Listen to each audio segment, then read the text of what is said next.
How you doing, guys? We're going to be doing a whiskey review today. It's very early in the morning, just got off work. Um, this is a whiskey I picked up last week at the NSLC. It's a fairly new whiskey, too. I guess it was released, I think, maybe 2011.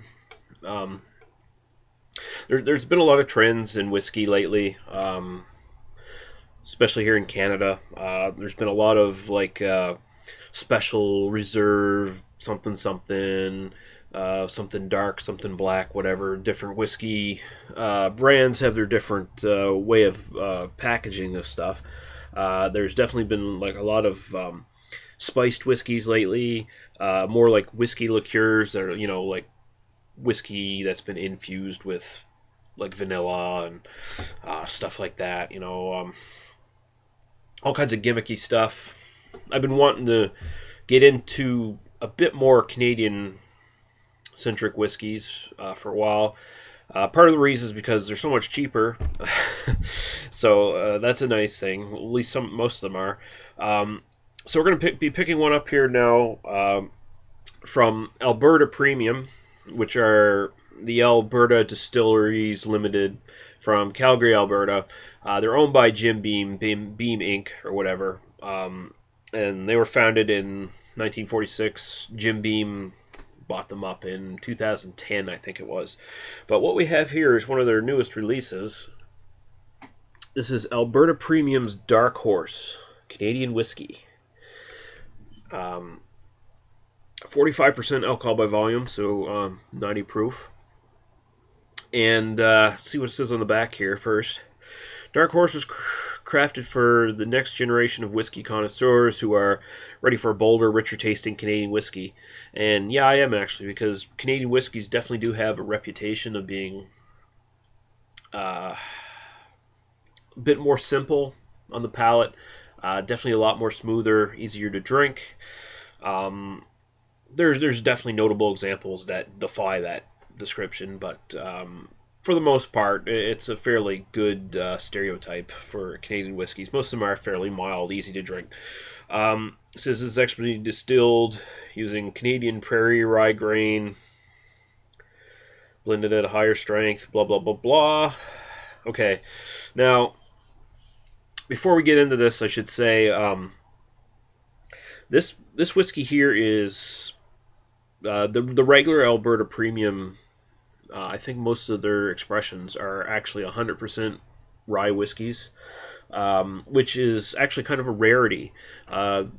Canadian whiskeys have this reputation where all of them, people think, oh, they're all rye. They're all rye whiskeys. All blended rye whiskeys or whatever, right?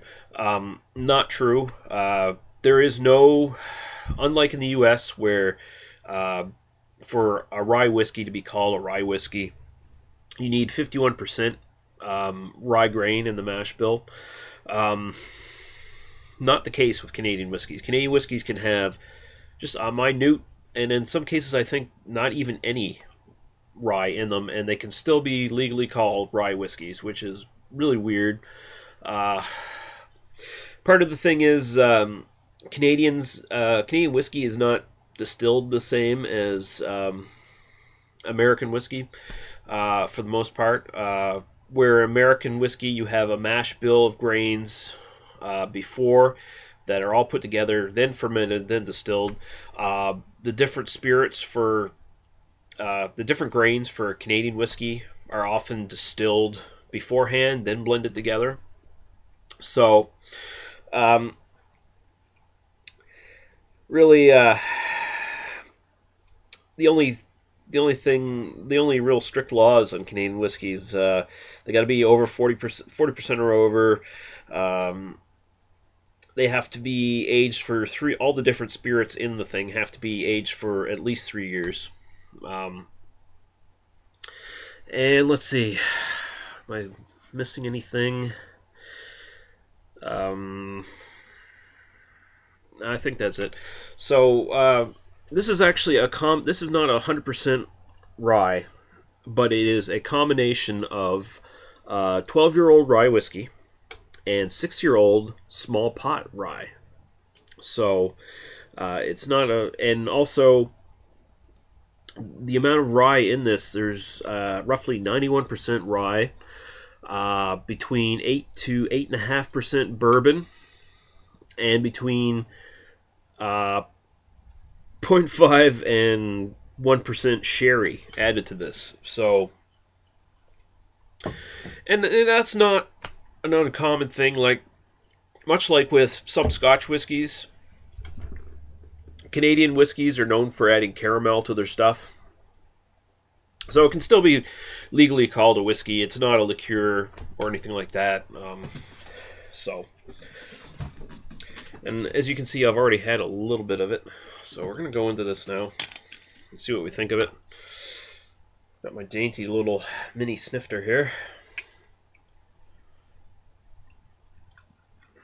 Alright, that should be enough. But yeah, this is... cool thing about this is that although this is like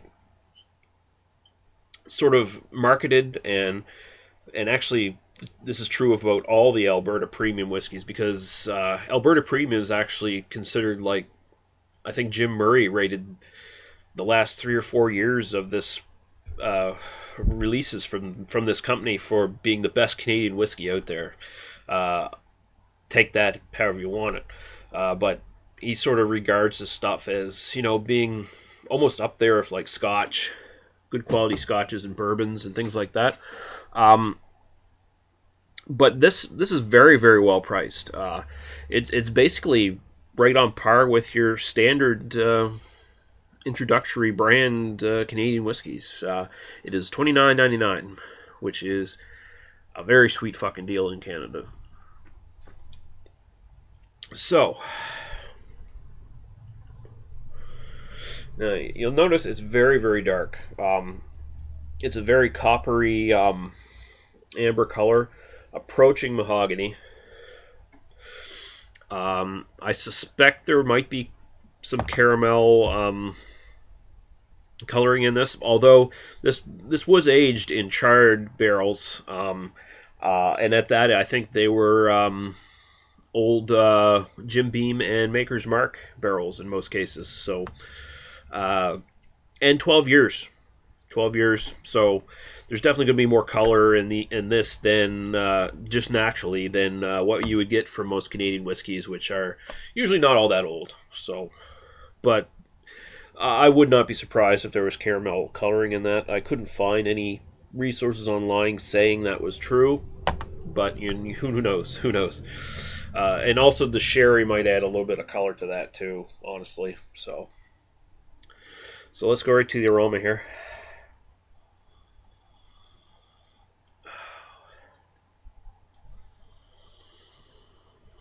First thing you'll notice is it really does smell like a bourbon. It's got a nice fruity sweetness to it. You're getting your vanilla, you're getting your oak, you're getting this caramelized brown sugar char, and you're getting the rye spice coming right up in the back. And there's even there's a strange little sourness to it as well.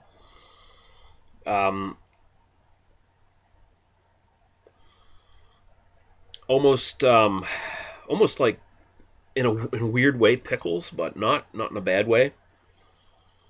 I can tell this review is going to go on a while. I apologize if this is a long review, but I wanted to get a bunch of stuff out of the way. So yeah, it smells very, very good. Getting a little bit of the alcohol as well, but not a lot. It smells very good. It smells on par with like a good, decent American bourbon. Better than the regular stuff. Like, this is more like on par with like Jim Beam Black, something along those lines. Maybe even Maker's Mark. Not quite as good as Maker's Mark, but it's, you know, it's somewhere around there. Getting a lot of dark fruits coming out of this as well. So we're going to go right to the taste now.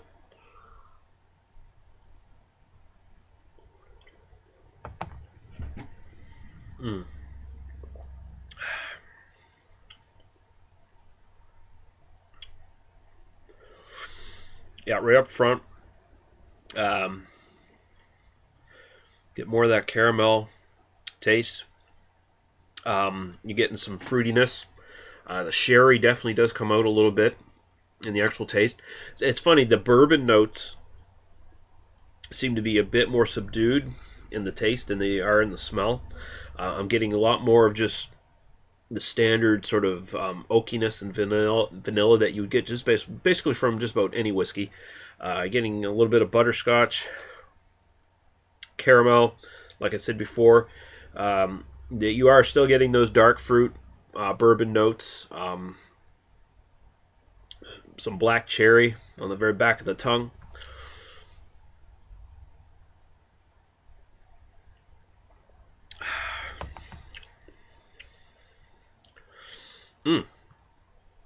Tastes very good. It's very, very complex for Canadian whiskey. That's I think that's sort of what they're going for when they say that this is like a new generation of Canadian whiskeys, because it is very, very complex for Canadian whiskey. Like, in fact, I dare say this is probably the most complex Canadian whiskey I have had so far.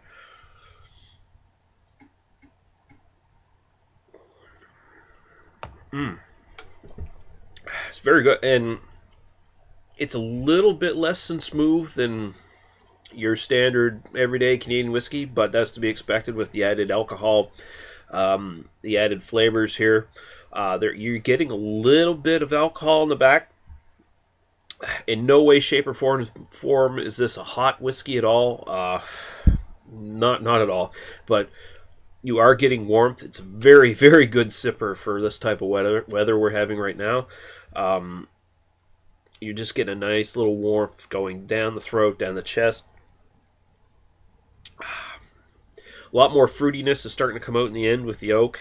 A little bit of vanilla.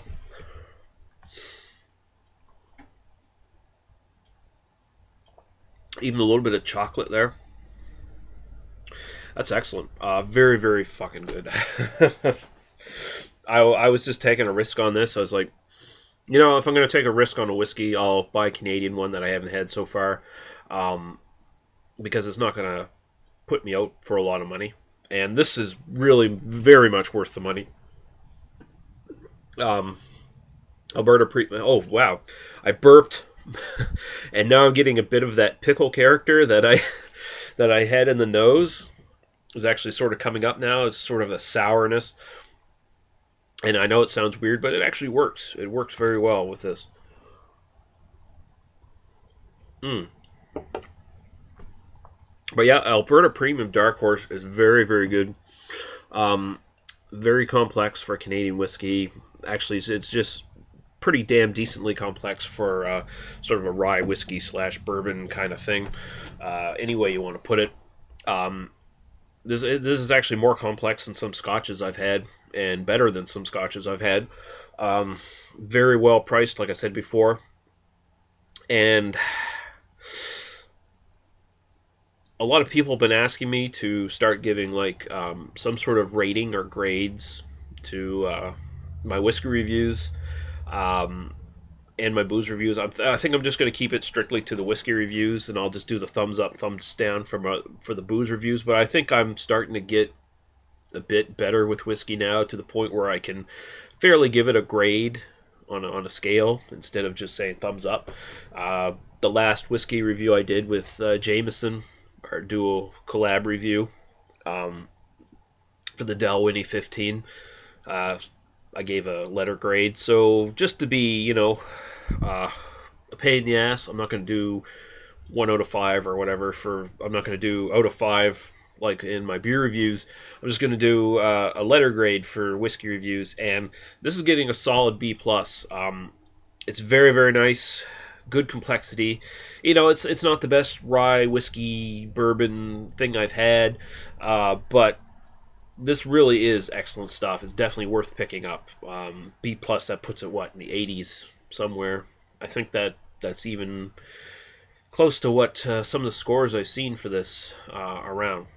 So, anyway, I've been fucking rambling way too long here, guys, and I should just sign off now. So, Alberta Premium Dark Horse. It's a solid B+ from me. That's a very excellent little bit of booze. I I think you can only get it in Canada. I'm pretty sure Alberta Premium is only distributed in Canada. So, you Canadians, you're looking for a good, nice little, slightly warming, complex thing to sip on this winter. You could do a lot worse than Dark Horse, and it's basically the same price as all your other Canadian whiskeys out there. So, you're getting a real big bang for your buck. All right, guys, we'll see you later.